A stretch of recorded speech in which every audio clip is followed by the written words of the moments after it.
به نام خدا. سلام رفقا، خیلی خوش اومدید به این ویدیو. امیدوارم که حالتون همیشه خوب باشه. توی این ویدیو میخوایم بریم سراغ ادامه آموزش نرم افزار فتوشاپ که از صفر شروع کردیم. مقدمات دنیایی طراحی گرافیک رو گفتیم، آموزش نصب رو داشتیم، ایجاد سند جدید و فضای کارمون رو تنظیم کردیم و همچنین رفتیم سراغ ابزارهای سمت چپ. منوی ابزارها که نوار سمت چپ هستن رو کاملا حالا توضیح دادیم دونه دونه. و توی این قسمت که پنجمین جلسه از ویدیوها هستش، قراره بریم سراغ چند تا مفهوم. یکی از اون مفهوم ها یا بخش لایه ها یا تب لایه های نرم افزار فتوشاپ هستش و بعد از اون میخوایم بریم سراغ یکی دیگه از بخش های نرم افزار که نوشتن متن هستش. کلیاتش و جزئیاتش رو میخوایم کلا با هم دیگه کار کنیم و از این دست موضوعاتی که توی این دوتا مبحث باشن. از اینجا به بعد این آموزش ها یه خورده بیشتر باید تمرینی طور باشه، خودتون کار کنید، تمرین کنید تا همه ابزارها و نرم افزارها دستتون بیاد. بریم سراغ ویدیو. خب رفقا، این از صفحه اولیه نرم افزار فتوشاپ، زمانی که یک سند جدید ایجاد کردیم. آشنا هستید باش حالا کار کردیم. الان پنجمین جلسه هستش و احتمالاً حالا خودتون تمرین کردید و یه خورده از این چیزا دستتون اومده. خب ما الان میخوایم بریم سراغ این تب لایه ها و این تب کاراکتر یا پاراگراف. حالا این لایه ها رو توضیح داده بودم که باید از منوی ویندو انتخاب کنیم و اینجا فعالشون کنیم که مثلا حالا تب لایه ها تیکش فعاله و همچنین پاراگراف و کاراکتر که کاراکتر یا پاراگراف هر کدوم رو بزنید هر دوتاش اینجا برای شما میادش. خب رفقا، برای اینکه بهتر ما این لایه ها رو بفهمیم و درک کنیم نیاز داریم که یک فایل یا حالا لایه باز کنیم که لایه ها داخلش باشن و ببینیم چجوری هستش. آموزش وارد کردن لایه باز توی نرم افزار رو توی قسمت قبل داشتیم، اینکه چجوری میتونیم یک عکس وارد کنیم یا هر چیزی رو وارد نرم افزار فتوشاپ کنیم. خب این مثلا یک طرح هستش، یکی از سامنل های یکی از ویدیوهای همین کانال آپارات خودم که برای پارسال هستش، آموزش نصب فتوشاپ 2025 که همینطوری که اینجا مشخصه من روی هر لایه‌ای که از عکس ببرم یک کادر آبی رنگ دور اون میاد و اینجا هم آبی میشه که این خیلی به ما کمک میکنه ببینیم کدوم لایه کدوم قسمت از این تب لایه های ما هستش. خب این تب لایه ها چیه؟ اول که حالا اینجا اسمشه، از بالا بخوایم شروع کنیم اینجا میتونیم کاتگوری رو مشخص کنیم و هر کدوم از مثلا شبیه همها رو فقط اونا رو نشون بده به ما. مثلا من میخوام بر اساس اسم سرچ کنم، اینجا یک روی نیم که بزنم توی این قسمت جستجوی سرچش اسم لایه که از قبل میدونم رو مینویسم، اون رو خیلی راحت برای من بالا میاردش. افکت ها رو داریم. اگر افکتی آورده باشم توی این لایه ها یا وجود داشته باشه، اگر این رو انتخاب کنم خود به خود اینجا برای من دسته‌بندیش میکنه. اسمارت آبجکت ها رو داریم که حالا این هم یک اصطلاح توی نرم افزار هستش. سلکت ها رو داریم که ما اگر حالا چند تا رو سلکت کنیم اینجا خود به خود میادش بر. این از این. حالا من میذارم همون کاین بمونه، یعنی همش رو نشون بده به من. حالا اینجا هم میتونید خیلی قشنگتر با استفاده از آیکوناشون اون رو که کلیک کنید و ضربه بزنید فقط اون سریا برای شما فعال میشه. مثلا فقط عکس‌ها میخوام، فقط حالا ماسکا فکر میکنم، یا افکتایی که وارد کردم، فقط افکتایی که وارد کردم، یا فقط متن‌هایی که نوشتم و اینجوری میتونید خیلی راحت مشخص کنید. حالا من این رو مثلا لازم ندارم تیکش رو غیر فعال میکنم. بعد از اون میریم سراغ اینجا که بخش لاکس یا قفل ها هستش و دو تا اپاسیتی و فیل رو اینجا داریم، دو تا گزینه و یک بخش هم اینجا داریم. خب ما از همین این بخش شروع میکنیم که یک نورمال نوشته برای ما زمان که یک لایه رو انتخاب کنیم، حالا مثلا من دو تا لایه اینجا دارم، اون لایه زیری همینجور که می‌بینی از اینجا یک افکتی رو روش اعمال کردم. من حالا این لایه‌ام رو انتخاب میکنم، میام ببینم اینجا چیکار میتونم بکنم. شما دونه دونه اینا رو که انتخاب کنید یک سری مودهای رنگی یا مودهای تصویری روی تصویرتون اعمال میکنه و این اعمال کردن با تصویر پس زمینه باید هماهنگ بشه و هماهنگ میکنه خودش. حالا اینا چی هستن؟ دونه دونه خودتون باید تستشون کنید و با تجربه توی دستتون میاد. مثلا حالا اینجا بخشمندی هم شده، هر کدوم از این بخشایی که حالا یک خط بینشون هست یک سری قابلیت‌های یا مثلا یک ویژگی‌های شبیه به هم رو دارن. مثلا تو این تب اول ما اگر دقت کنیم اینجا سفیدی رو از عکس ما میگیره و از بین میبرتش و اینجا تیرگی یا مشکی ها رو از بین میبره که اینا رو دونه دونه حالا میتونید امتحان کنید برای هر بار که میخواید طراحی کنید، ببینید کدوم از اینا حالا طرحتون رو قشنگ‌تر میکنه. اینا با امتحان کردنشون میتونید انتخاب کنید اکثرا. اما مثلا خیلی مواقع هست میخواید رنگ مشکیتون خیلی بهتر توی دید باشه، یه دونه از این مولتیپلای میزنید، مثلا یک لایه معمولی هم زیر اون میذارید که مثلا من اگر این دو تا لایه از هم مثل هم روی هم داشته باشم، یکیش رو مولتیپلای کنم، رنگ های مشکی رو برای من اشباع تر میکنه. یا همچنین اگر بیام پایین تر این مود های اسکرین یا کالر داج رو که بزنم، رنگ های سفید و روشن رو برای من حالا اشباع تر میکنه و بیشتر واضح میشه. خب این از این دوتا دسته. بریم سراغ دستای بعدی. دستای بعدی یک چیزای خاص‌تر هستن، مثلا اوورلی. اوورلی خیلی ممکن استفاده بشه و خیلی چیز جالبی هستش. همه جا استفاده نمیشه، اما اگر استفاده کنید توی خیلی از جاهایی که تشخیص بدید اونجا جای خوبی برای استفاده کردنش، میتونه طرحتون رو خیلی جذاب‌تر کنه. مثلا من اینجا متن خودم رو میتونم با کمک مولتیپلای به این حالت در بیارمش. اگر یک متن سفید مثلا اینجا داشته باشم، این رو روی مود اوورلی که بذارم یک همچین تصویری برای من میسازتش و با زمینه اون رو مچ میکنه که خیلی زیبا میشه. یک تبیین آخر هستش که برای رنگی یا سیاه‌سفید یا مثلا تک رنگ کردن خیلی استفاده میشه. هیو سچوریشن رو داریم. ما مثلا اگر یک رنگ قرمز روی تمام صفحه‌مون بندازیم و بیایم اینجا مثلا گزینه هیو یا کالر رو انتخاب کنیم، می‌بینید که تمام صفحه ما به همین رنگ در میادش که این از جذابیت‌های این دوتا مود هیو یا کالر هستن. حالا مورد آخر دقیقاً رنگ‌ها رو برعکس میکنه. سچوریشن اشباع میشه گفت، آره اشباع عکسی رو بالاتر میبره، روشن‌تر میکنه طرحمون رو، که اینها رو خیلی راحت میتونید استفاده کنید.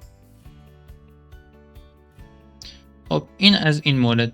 یه مورد دیگه بغلش هست به نام اوپاسیتی. اوپاسیتی به نام شفافیت شناخته میشه. توی هر نرم افزاری برید که مربوط به ادیت تصویر یا ادیت ویدیو باشه، اوپاسیتی رو میتونید ببینید. اوپاسیتی شفافیت هستش. مثلا من اگر یک طرح ساده داشته باشم، یک لایه ساده داشته باشم، اگر اوپاسیتی اون رو کم کنم میبینید که از بین میره. اینجا درصد داره، هرچه درصدش بیشتر بشه شفافیت و واضحیت اون بیشتره. اگر کمتر کنیم این شفافیت از بین میره. به قولن بک‌گراند یا تصویر زیر اون عکس رو میتونیم بهتر ببینیم. پس حالا این از اوپاسیتی هستش که حالا برای تغییر دادنش دستی میتونید اینجا عدد به درصد انتخاب کنید. یک فلش رو به پایین بغلش داره، این رو هم میتونید جابجا کنید. همچنین حالا روی این اوپاسیتی کلیک که بکنید نگه دارید به چپ و راست بکشید، میتونید حالا ببینید تغییرش رو اعمال کنید. یه گزینه دیگه زیرش هست به نام فیل. دقیقا همون کار رو انجام میده، اما بدون اعمال اون کار، بدون اعمال حالا کمرنگ یا پررنگ کردن اون شفافیت ها رو از بین بردن، روی این افکت ها یا این موارد پایین که حالا این افکت ها رو هم بریم توضیح میدم، اونجا هم خیلی لازم میشه. یه بخش دیگه اینجا بخش لاک ها هستن، قفل ها. ما هر لایه‌مون رو میتونیم چند مدل مختلف قفل کنیم. اولین و محکم ترین اون این قفل هستش که زمانی که ما این رو بزنیم اون لایه ما کاملا قفل میشه و هیچ تغییر دیگه نمیتونیم روش اعمال کنیم تا زمانی که همین قفل رو برداریم. نمیتونیم انتخابش کنیم، اصلا انتخاب نمیشه. نمیتونیم مثلا توی افکت ها روش تغییری اعمال کنیم، نمیتونیم حذفش کنیم تا زمانی که حالا این قفل رو برداریم. برداشتنش چجوره؟ روی همین میزنیم یا روی همین اینجا عکس قفلی که بغلش اومده میزنیم. این قفل محکمه، سفت محکمه هستش، یعنی همه چیزاشو قفل میکنه. حالا چند تا قفل دیگه هم داریم، بیاید مهمتریناشو بگیم. یکی همون همه چیزو قفل میکنه هست، یکی هم این قفل کردن پوزیشن یا حالا جایی که تصویر ما لایه ما قرار داره. این رو که بزنیم میتونیم جابجاش کنیم اگر نباشه قفل. اگر قفل کنیم دیگه این رو نمیشه جابجا کرد. اما حالا مثل اون فرقش با اون چیه؟ این که ما میتونیم از افکت ها افکتی رو روی اون اعمال کنیم، در صورتی که اینجا اصلا این بسته میشه یا حتی حذف کردن هم بسته میشه. خب این از بخش قفل ها که همون دوتا مهمتر رو گفتم، شاید بقیهش حالا کمتر استفاده بشه. زمانی که خودتون حالا دستتون اومد این قفل ها بقیهش رو، اون دو سه تا رو هم خود به خود دستتون میادش. خب بریم سراغ خود لایه ها که میتونیم چه تغییراتی روشون اعمال کنیم. اولین تغییری که میتونیم اعمال کنیم جابجا کردنشون هست. میتونیم یکی رو نگه داریم، بگیریم بکشیم پایین یا مثلا بکشیم بالا. حالا این چه فرقی میکنه؟ مثلا زمانی که این لایه من روی متنم باشه، این رو بگیرم بکشم پایین، زمانی که بیارم زیر لایه های متنم، میره خود به خود توی تصویر هم زیر متنم قرار میگیره، که این هم اصلی ترین کاری هست که تب لایه ها انجام میده. یه گزینه دیگه این بغل هست، علامت چشم هستش. این رو که غیر فعال کنیم، لایه برای ما مخفی میشه و دیگه نمیبینیمش و نمیتونیم تغییر روش اعمال کنیم تا زمانی که برش گردونیم. خب حالا هر لایه یک تصویر تامنیل اینجا داره به قولن، که بعضیاش یک همچین علامتایی بغلشه، بعضیاش زیرش یک سری افکت ها اعمال شده، مثلا گزینه افیکس اومده یا نمیدونم میگه فیلتر اعمال شده روش، که اینها رو هم حالا اعمال کنیم میتونیم دقیق تر ببینید کارایشون چیه. خب بریم سراغ این تب پایینه. از سمت راست شروع کنیم. اولیش دیلیت لایه هست یا حذف کردن. این رو که بزنیم، اوکی رو، یس رو که بزنیم، اون لایه کلا حذف میشه دیگه، از تب چی از بین میره. بریم من این یکی رو هم که حذف کنم مثلا دیگه ندارم، الان اون اکثر رو حالا با کنترل زد برش میگردونم. این از حذف کردن. میتونید حالا این رو انتخاب کنید حذف کردن بزنید، یا همین رو بگیرید بکشید توی سطل آشغال رهاش کنید یا درگ اند دراپش کنید به قولن. گزینه بعدی این گزینه ساخت یک لایه جدید هستش. این رو که بزنید یک لایه خالی هیچی نداره، میتونید اینجا بسازید و به لایه هاتون اضافه کنید. حالا چرا لایه خالی اضافه میکنیم؟ لایه خالی خیلی کمکمون میکنه، خیلی جاها به کارمون میاد. مثلا ما لایه خالی رو که انتخاب کنیم، با کمک براش ها میتونیم براشی که میکشیم رو روی اون لایه خودمون ذخیره کنیم و روی عکس های اصلیمون دیگه نرو حالا عکسمون رو خراب نکنه به قولن. این رو ذخیره میکنیم خیلی راحت روی یک لایه جدید که اگر خواستید هم حتی حذفش کنیم، مخفیش کنیم، افکتی روش اعمال کنیم و اینجور چیزا. این از این مورد بعدی یک فولدر یا پوشه هستش. پوشه برای فولدر کردن و نصب دادن به کارمون هست. مثلا من اینجا یک فولدر یا گروپ دارم، به صورت گروهی میکنه، گروپ میکنه. مثلا من این دو سه تا رو بخوام انتخاب کنم، حالا چند تا انتخاب کردم، گزینه کنترل رو که بزنم دونه دونه میتونم بگیرم، هر لایه رو میخوام اینجا انتخابشون کنم، یا اگر شیفت رو بزنم مثلا از اونجا تا اینجا همش رو انتخاب میکنه. من روی این گزینه فولدر میزنم، خیلی راحت همش رو برای من یک گروه میکنه که میتونم مثلا گروهی روش تنظیمات اعمال کنم، مخفیشون کنم، یا افکتی رو روی همه لایه هایی که توی اون گروه هستن اعمال کنم. به همین راحتی این هم از گروه. برای از بین بردن این گروه هم خیلی راحته. یک کلیک راست روش میکنید، بیاید پایین این گزینه آن گروپ لایرز رو بزنید و گروه از بین میره، لایه ها برمیگردن حالت اولشون. خب بریم سراغ بعدی چی هستش؟ یک سری فیلترها یا افکت ها میتونیم ایجاد کنیم و اونا رو وارد لایه های خودمون و طرح خودمون کنیم. کالر اند ویبرنس هستش که این رو که بزنیم یک لایه جدید اینجا ایجاد میشه و تنظیماتش برای ما بالا میادش. تمپرچر یا وایت بالانس، دما رو میتونیم مشخص کنیم، سردی یا گرمی تصویر خودمون رو از اینجا. این روی همه تصاویر که زیر اون هستن اعمال میشه. اگر بیاریمش پایین، مثلا این لایه بالاتر از اون هست، روی اون اعمال نمیشه، چون که این بالاش باشه اعمال میشه، پایینش باشه اعمال نمیشه. حالا این رو معمولا روی همش دیگه باید بذارید، مگه اینکه مثلا بخواید فقط بک‌گراند رو تغییرات روش اعمال بدید. بعدی تینت هستش که سبزی یا حالا قرمزی رو مشخص میکنه. ویبرنس داریم و سچوریشن، سیاه‌سفید یا حالا به قولن اشباع رنگی هستش. این از گزینه کالر اند ویبرنس. گزینه بعدی چی هستش؟ کلاریتی اند دیهیز. جزئیات رو یه خورده برای ما کمرنگ یا پررنگ و جوری که نشون داده تر بشه میکنه. خودتون میتونید اینا رو دونه دونه تست کنید توی هر طراحیتون و ببینید کدومش به کارتون میاد و اونو اعمال کنید. چیز خاص و عجیبی نیستش، حالا دونه دونه خودتون بزنید امتحان. گزینه بعدی هم گرین هستش. گرین میاد حالا به صورت نقطه نقطه دون ریز طرحمون رو در میاره، که این هم خیلی جاها استفاده میشه. حالا این رو که زیاد کنید، سایزش رو میتونید کم و زیاد کنید یا تنظیمات دیگه رو روش اعمال کنید. خب این از این مورد. بریم سراغ مورد بعدی، برایتنس اند کانترست.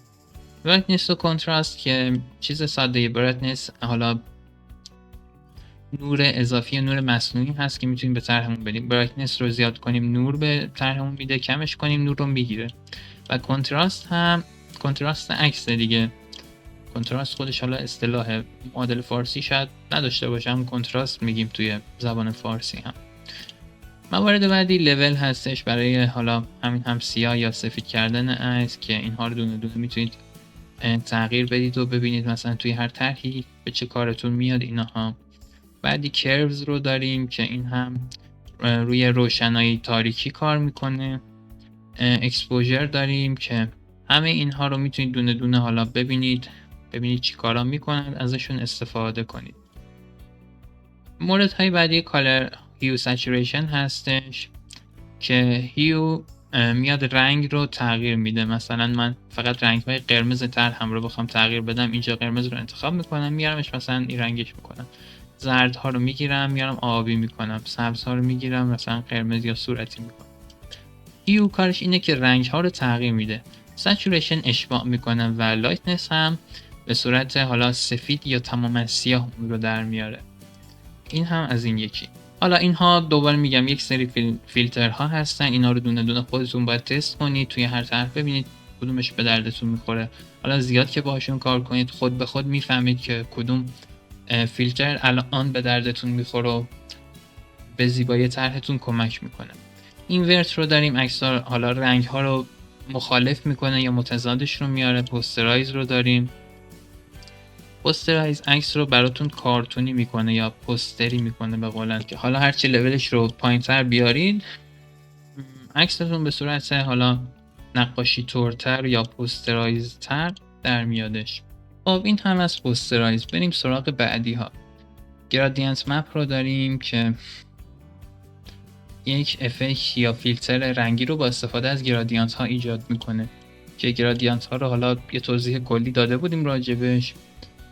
ترکیب رنگ ها هستن که ابزارش رو اینجا هم داشتیم، اینجا داریم، خیلی جاهای دیگه هم داریم. گرادینت ها یکی از چیزایی هستن که خیلی لازمون میشه و به کارمون میاد و با یک سر و کار داریم توی فتوشاپ و دنیای حالا طراحی و گرافیک. این از گرادینت. حالا این گرادینت مپ بود. گرادینت مپ فیلتری هست که اعمال میشه روی عکس های خودمون. سه تا گزینه این آخر داریم. سالید کالر هست که یک تک رنگ رو ایجاد میکنه برای ما، که حالا این رو میتونیم مثلا روی پس زمینه خودمون بذاریم، حالا یا روی همون لایه های اصلی خودمون باشه، همونجوری که گفتم هیو یا کالر کنیم یا اوورلیش حتی کنیم. خیلی موقع ها به کارمون میاد.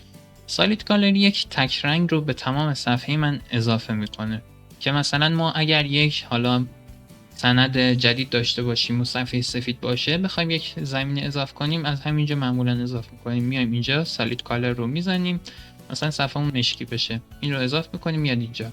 حالا من خودم معمولا بک‌گراندی که باشه دیگه سریع قفلش میکنم و بقیه حالا کاری که دارم رو اینجا انجام میدم. خب این از سالید کالر. دو تا گزینه دیگه هست، یکی گرادینت، یکی هم پترن. گرادینت همون ترکیب رنگی هستش، کار همون سالید کالر رو انجام میده، یعنی رنگ میاره توی لایه هامون دیگه، حالا ولی به صورت گرادینت که گرادینت رو اینجا میتونید انتخاب کنید یا خودتون حتی تنظیم کنید.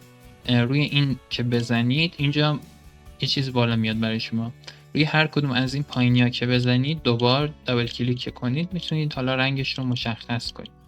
مثلا من ترکیب قرمز و آبی رو میخوام، حالا اینا رو نزدیک و دور که بکنید میتونید مرزشون رو مشخص کنید، مثلا خیلی بچسبونید به هم دیگه مرزی ندارن و ترکیب این دوتا رنگ چیز مشخص نمیشه، صرفا یک خط وسطشون هست که حالا این هم زاویهش رو تغییر میده. اسکیل هم کار همون مرز رو انجام میده که ما اگر کمش کنیم مرزمون از بین میره، فید حالت فیدتورمون از بین میره.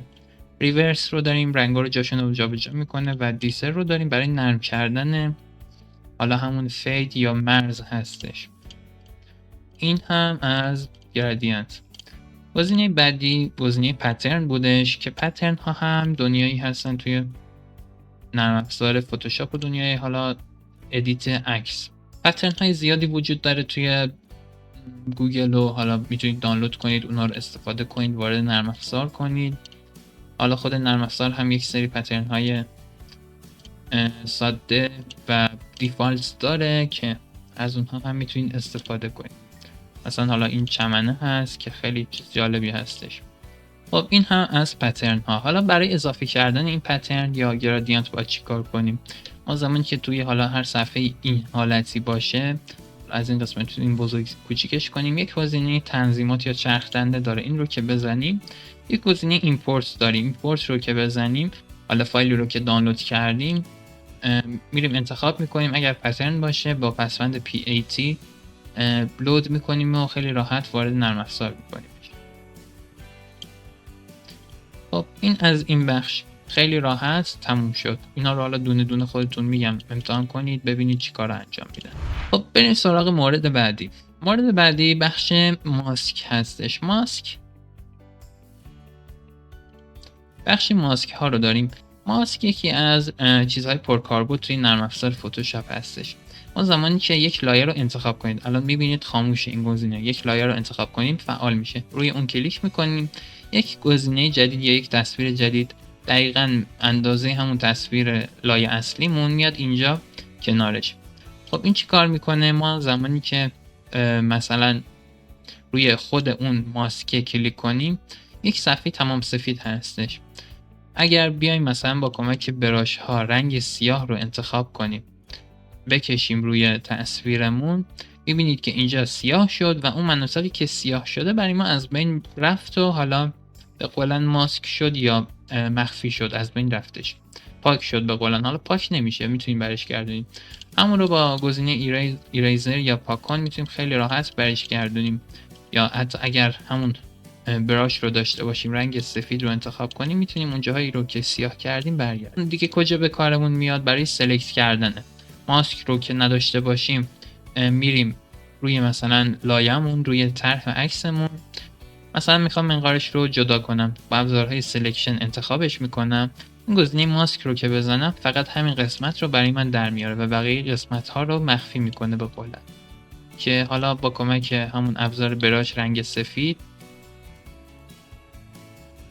سفید میتونیم بقیه جاهای حالا کلاغه رو هم برگردونیمش. این ماسک یکی از حالا ابزارهای پرطرفدار و پرکاربرد توی نرم افزار فتوشاپ هستش. خب این از ماسک ها. حالا ماسک ها باز نیاز به تمرین و تجربه خیلی بیشتری داره. همچنین جلوتر که بریم حالا توی قسمت های آینده بیشتر باهاش آشنا میشیم، بیشتر باهاش کار میکنیم خصوصا. خب بریم سراغ مورد بعدی که گزینه FX هست. حالا FX یا افکت ها یه خورده طول میکشه. این گزینه زنجیر رو خدمتتون بگم و بریم سراغ افکت ها. زنجیر میاد چند تا از لایه های شما رو به همدیگه زنجیر میکنه به اصطلاح یا به قولن. اونها رو میاد با همدیگه یکی میکنه تقریبا. مثلا من 3 تا لایه رو انتخاب کردم، گزینه زنجیر رو زدم. هر تغییری که روی عکس ها اعمال کنم، روی هر 3 تا عکس با همدیگه اعمال میشه. چرا؟ چون زنجیر شده. مثلا من یه دونش رو انتخاب کنم، اون 2 تا دیگه هم خود به خود باهاش مثلا جابجا میشن، کوچیک بزرگ میشن و حالا از این دست تغییرات. اما حواستون باشه تغییراتی که مثلا توی FX میخوایم اعمال کنیم روی هر 3 تاش اعمال نمیشه، فقط همین یه دونه. حالا این هم گزینه لینک یا زنجیر هستش که تقریبا مثل گروپ یا فولدر هست که هر کدوم حالا استفاده خاص خودشون رو دارن. نمیشه گفت مثلا من همش میخوام از گروهی کردن یا لینک کردنشون استفاده کنم. هر کدوم قابلیت خودشون رو دارن، ویژگی خودشون رو دارن، میتونیم از یک سری از ویژگی هاشون استفاده بهتری کنیم. خب رفقا بریم سراغ مورد بعدی که این بخش افکت یا FX ها هستش. این یکی از بخش‌های پرطرفدار و پرکاربرد هستش که مخصوصا روی متن هامون میتونیم خیلی تغییرات رو اعمال کنیم. حالا مثلا من اگر یک زمینه داشته باشم،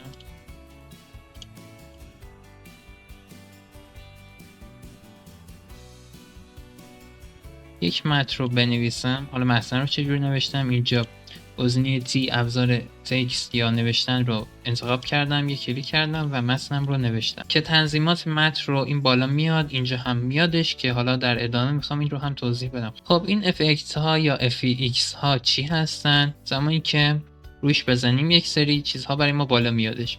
هر کدومش یک قابلیت هایی دارن. ما هر کدوم رو بزنیم یک پنجره جدید باز میشه که بقیه‌اش هم برای ما کنار هم میادش. مثلا بلندینگ آپشن رو داریم اول بلند مود یا اپاسیتی که همین اینجا هم بودن و فیل رو هم برای ما میاره که همین هایی که اینجا بودن اینجا هم میتونیم تنظیم کنیم. یک سری تنظیمات دیگه اینجا داره، اینا حالا چیز عجیب و خاصی نیستن، به دردمون شاید نخوره. چنل ها، کانال های رنگی RGB رو میتونیم ببندیم از اینجا، قرمز ها، سبز یا آبی. اگر ستاشو ببندیم مثلا چه رنگی میشه، از بین میره و دو رنگش ترکیبش چجور میشه. این از این. بیایم سراغ این بخش. دو تا نوار داریم که اینجا میبینید. این نوارا چی کار میکنن؟ مثلا اگر ما حالا یک زمینه‌ای که رنگ ساده نباشه رو داشته باشیم،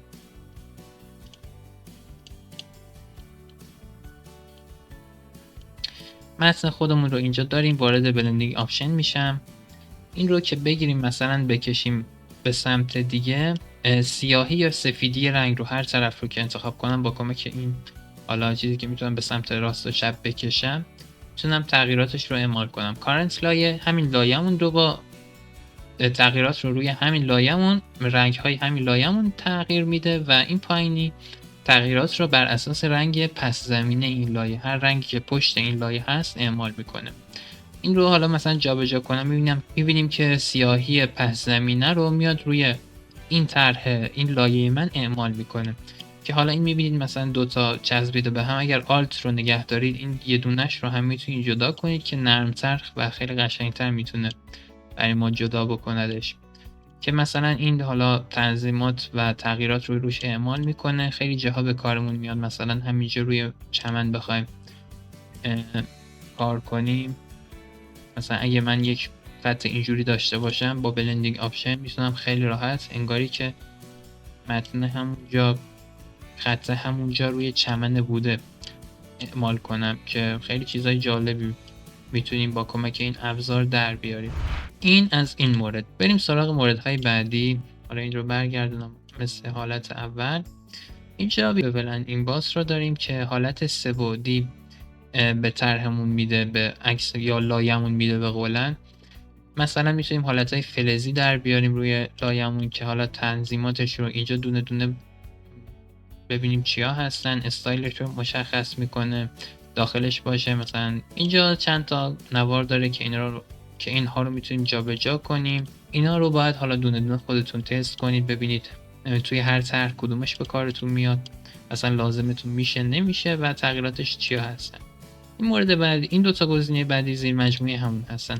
اینجا یک سری تنظیمات دیگه میتونید اعمال کنید که حالا روی همون اعمال میشن. تکسچر میتونید بندازید که حالا اینجا تیکش رو بزنید، حواستون باشه اینجا کلیک کنید میرید وارد بخش تنظیماتش میشید. مثلا من این رو حالا نمیخوام برش میدارم.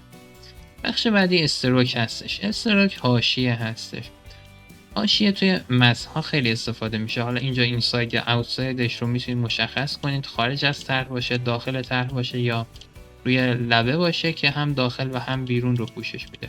مثلا من اوتساید رو انتخاب میکنم، بیرون از لایه‌مون یک حاشیه رو ایجاد کنه. رنگش رو از اینجا میتونم انتخاب کنم و اپاسیتی درصد شفافیتش رو اینجا مشخص کنم و بلند مود هم میتونم همچنین برای این استروکه انتخاب کنم. این از این. بعد اینر شادو هستش. ما یک سری چیزا اینجا اینر هست و اوتر داریم. اینرها داخل اون لایه‌مون تنظیمات یا تغییرات رو اعمال میکنن.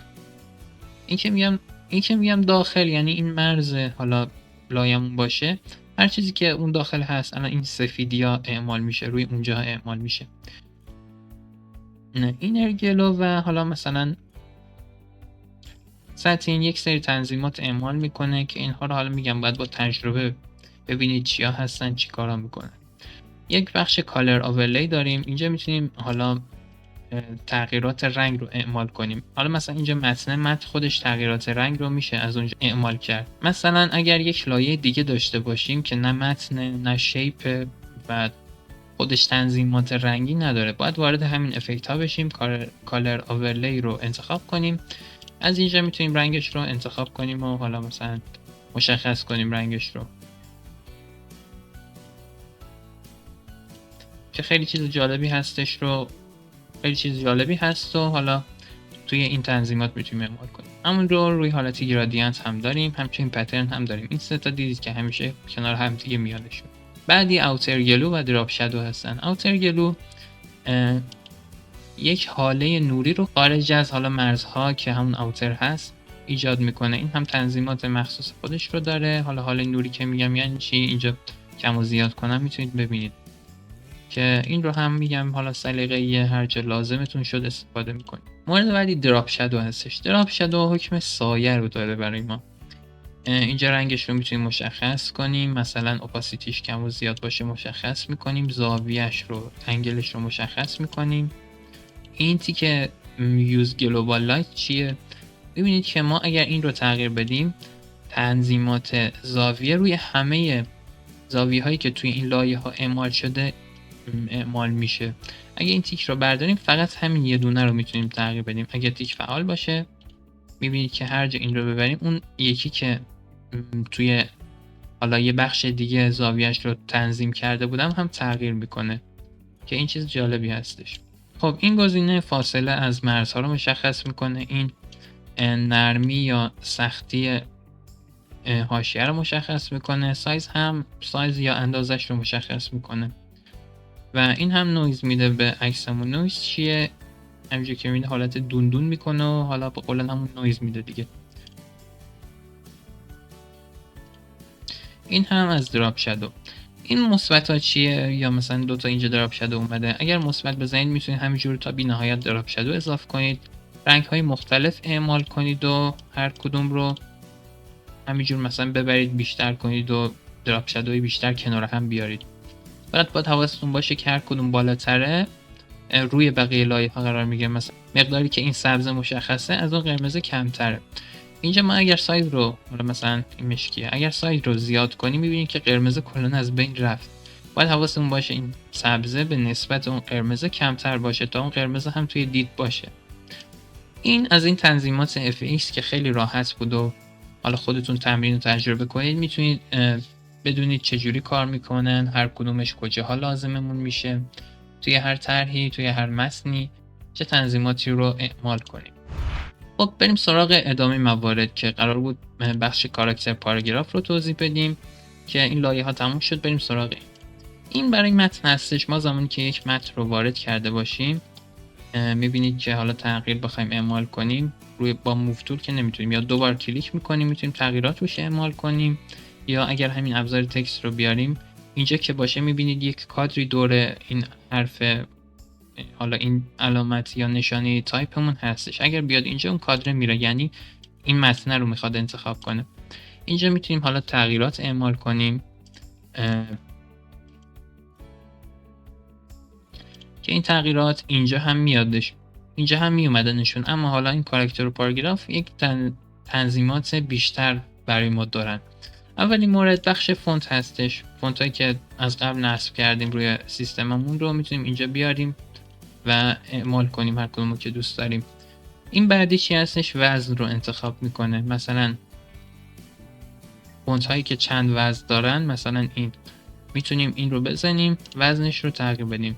حالا وزن توی فونت ها یک اصطلاح هستش که ضخامت متنمون رو با استفاده از وزن های مختلف یک فونت مشخص میکنیم. این مورد سایز متنمون هست. مورد بعدی اگر مثلا ما 2 خط نوشته داشته باشیم، این مورد میاد برای ما فاصله بین 2 خط رو مشخص میکنه. اگر کم باشه داخل همدیگه میره، اگر زیاد باشه، حالا میبینید اینجوری هم بکشم میتونم فاصلهش رو کم و زیاد کنم. اگر فاصله زیاد باشه زشت میشه، یعنی یک چیز معمول باید خودتون کم و زیاد کنید، پیدا کنید اونجای خوب، اونجایی که برایش مناسب هستش. این گزینه رو داریم فاصله حالا بین حروف روی متنمون هستش که اپتیکال یا متریکس رو داره که حالا این چیز خاصی نیست، این رو به خیال شید. بیاد از این قسمت سمت راستی تغییرات رو اعمال کنید. هرچی بیشتر کنید فاصله بین حروف یا کلمات حالا توی جمله بیشتر میشه، هرچی کمتر کنید فاصله تو همتر میشه.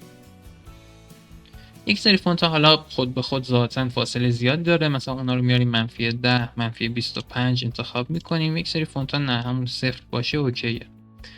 این دو تا چیز دیگه اینجا داریم، حالا 100% هستش. اینها کشیدگی متن رو مشخص میکند که حالا هرچه بخوایم معمولی تر باشه روی همون مثلا 100% مشخص میکنیم. خیلی جاها شاید بخوایم از این استفاده کنیم، خیلی راحت میایم حالا درصد رو تغییر میدیم و حالا از حالت طبیعی میتونیم بیرونش بیاریم و هر مدلی که دوست داشتیم تغییرات رو روش اعمال کنیم.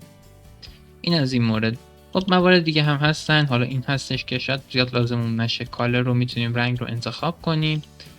اینجا یک سری تغییرات دیگه هست، تنظیمات دیگه هست. توی حالا ورد و پاورپوینت هم اینا رو داشتیم، میتونه بولد کنه برای ما، میتونه ایتالیک یا کج کنه. حالا این تیه که فعال باشه بهتر، متن‌ها فاصله عجیب و غیر طبیعی بینشون نمیفته. این مثلا حالت توان رو داره، حالت زیرنویس یا پیشنویس چی بود این رو داره، آندرلاین یا خط زیر رو داره که اینها تنظیماتی هستن که از اینجا میتونید مشخص کنید و انتخابشون کنید. اینجا هم یک سری تغییرات دیگه هست، حالا اینا زیاد لازممون نمیشه. این مثلا برای اعراب هستش، ما اگر یا فتحه رو داشته باشیم، اگر این رو کم و زیاد کنیم میتونیم فاصله اون رو جابجا کنیم، مثلا چپ و راستش کنیم. صفر که باشه دیگه طبیعیه. این از موارد کاراکتر. خب این از این مورد. وارد بخش پاراگراف بشیم. تغییراتی که اینجا هست داخل همون تب بالا هم بودش که تنظیمات متن رو میتونستیم اعمال کنیم. اینجا راست چین، وسط چین و چپ چین رو داریم. این حالا left to right یا right to left که بر اساس زبان فارسی right to left باید باشه، حالا انگلیسی left to right باید باشه. فارسی حواستون باشه این باشه که اعداد مثلا به هم نریزه، سمت راست نیاد، همون سمت چپ بمونه. اینها حالا یک سری تنظیمات برای نگارش هستش. نگارش مثلا متن‌هایی که طولانی هستن، مثلا ما یک متن طولانی اینجا داشته باشیم، راست چین چپ چین میتونیم مشخص کنیم. حالا این چجوری آوردم مثلا حواستون باشه که ما اگر یک ضربه بزنیم فقط در حد یک خط یا حالا خطای بیشتر میتونیم بنویسیم، اما اگر یک کادر رو، یک محدوده رو مشخص کنیم میتونیم متنمون رو داخل همین محدوده فقط اعمال کنیم. حالا برای مثلا متن‌های زیاد سعی کنید همین محدوده ایه رو ایجاد کنید که بهتره. اینجا مثلا میتونم توی یک لاین بچینمشون، خطاشون مثلا به هم دیگه نریزه. اگر این باشه توی حالا روزنامه ها، مجلات میبینید که اینجوری استفاده میشن و قشنگتر میشه. حالا تغییرات دیگه چی هست؟ مثلا این همه خطا رو میده جلو، این خط اول رو که اگر left to right باشه، این چون انگلیسی هستش باید left to right فعال باشه. این مدیوم فاصله بین حالا کلمات، حروف هستش که حالا اینجا فاصله خاصی نداره، همون نان باشه، چیزی وجود نداشته باشه. اینجا هم حالا نقطه گذاری یا عدد گذاری هست بین خطوط و این هم این تنظیمات ساده متن پاراگراف که توی ورد و پاورپوینت و اینها هم داشتید و کار کردید احتمالاً باهاش. این بود از این تب. به همین راحتی. حالا اینها رو میگم باید خودتون کار کنید، تمرین کنید و با تجربه خیلیاشو به دست بیارید. ممنون که تا اینجا ویدیو با من همراه بودید. اگر این ویدیو رو دوست داشتید حتما اون رو لایک کنید و اگر میدونید همچین ویدیوهای لازمتون میشه حتما کانال آفارس من رو دنبال کنید. تا ویدیوهای بعدی، خدا نگهدار.